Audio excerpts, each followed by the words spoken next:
alliance dans Zambé, combien de fois? Moutomona Zamba l'homme qui sera à boy. Miami on renouvelle l'alliance dans Zambé. Après si l'homme on renouvelle l'alliance. Renouvelle l'alliance vous tapez sur l'homme. Comme ça on y est bandé de va assurer marche na yo vers ta destinée. Parce qu'après sur l'homme. Amen. Na bangi sur le bitumbo yo kundi eza bitumba suka vino. Amen. Amen. Na lobi bitumbo bundi eza bitumba suka vina yo. David a bondi ça Goliath. Mais est-ce qu'après Goliath, David a bondi été? Ce qui est l'ennemi n'a via David et Goliath. C'est que l'ennemi qui va avoir souci. Mais oh les gens l'ont dit on est long en Zamba Pesio. Et là bitumba monsieur on va mettre en mode. Est-ce qu'on comprend? Na lobi on va mettre en mode dada. Au bête en mode qui. Pourquoi? Goliath est ça ennemi. À quoi? Renouveler l'alliance.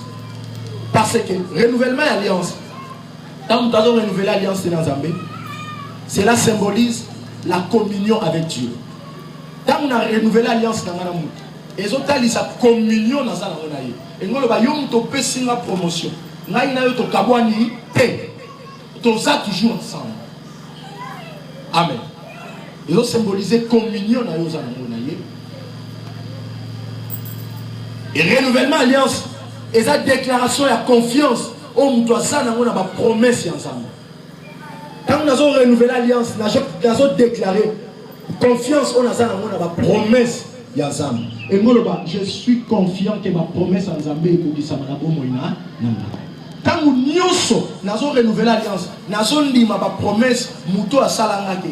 Et si kakana qui a commis ça là, naïbi que ça a wapi, naïbi que kanyo commis ça wapi, musika. Maintenant, ici qu'on a commis ça, n'a pas dit d'abord qu'on paie ça yo, oyo. N'est-ce pas que n'engo so memanga, n'est pas la so renouveler l'alliance dans l'année. Amen. Nio ka se renouveler la so ça ennemi. Nazo va dire. Mais avant on la pose fois ça ennemi. Na leki.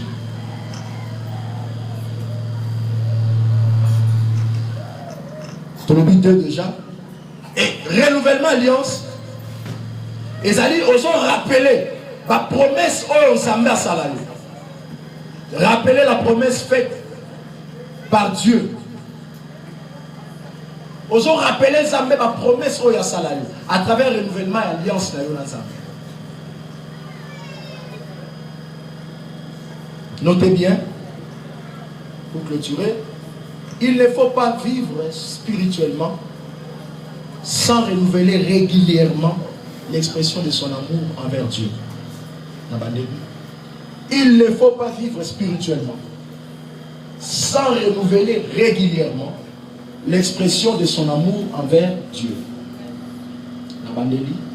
Il ne faut pas vivre spirituellement sans renouveler régulièrement l'expression de son amour envers Dieu.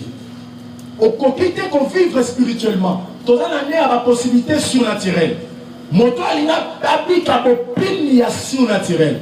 Il ne peut pas vivre, mener une vie surnaturelle sans qu'on renouvelle dans mon yoso expression ya bolingo na ye pa ya Nzambe.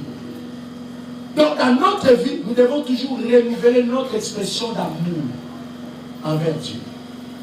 Parce que ce que nous vivons, les abolingo Nzambe to bikango mikolo. Est-ce que vous êtes d'accord que vous avez bikango mikolo? Oyo sa isa bolingo Nzambe. Nzambe bikisio na liwa. Zamba bikisio na malade. Apesio longa likola bangunano. Musala wana mesio tikango. Mais longa tobele la kia Nzamba talisi. Tu dois apprendre à renouveler l'alliance avec Dieu. Et puis des fois, tant mon bateau, comme à toucher le domaine, il y a bien à bango qui doit rater. Amen.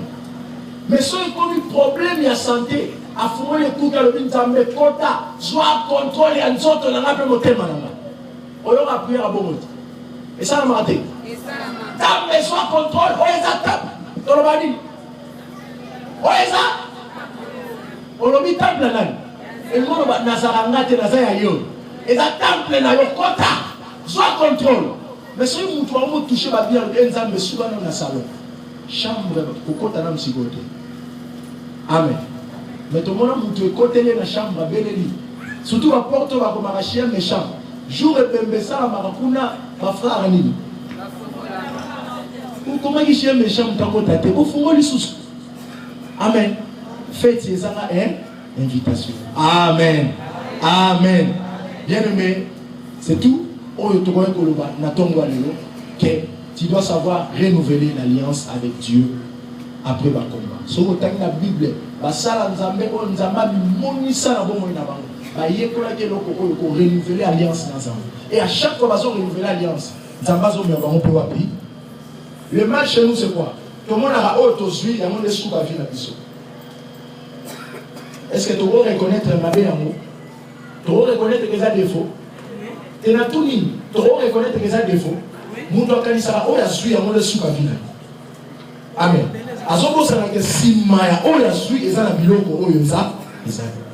Est-ce que quand on a il y a un miracle sur la vie à Pierre? Pierre, le Seigneur a vivre un miracle sur la vie. Aya utala na tomoye soza azate. Asiki. Amen. Na édition si maya o zomona lokola réussite, lokola victoire, il y a encore de victoire.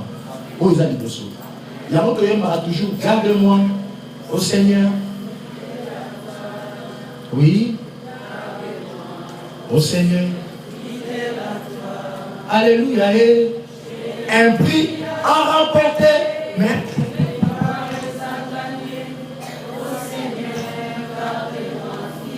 est-ce que tu as eu ma victoire et il faut remporter? Moi, je vais souka bon ma vie na yote. Santo za na souka santé à vie na yote. Bien za na souka bien vie na yote. Ma trésor za na souka ba trésor à vie na yote. Ma nombre ma pango za na souka ba nombre ma pango à vie na yote. Yeba ke likolo za ba tubala ma pango belé pour les gayo. Bien ma compte za na souka compte à vie na yote. Mais pour la maladie ou associée nzam, pour la bien utili nzam musika. Nzambe pesa réalité en place. Mais na muto asa yo bolabo, yeba ko renouveler l'alliance na ye. Alléluia. Les autres alliances que réellement nana yo toza en communion. Amen. Que le Seigneur nous bénisse, te bénisse sur mon bon makas.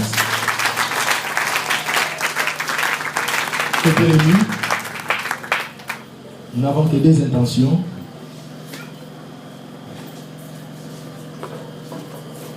Nous n'avons que des intentions. Lamentation chapitre 3 verset 22 à 23. Lamentation. Merci bien aimé.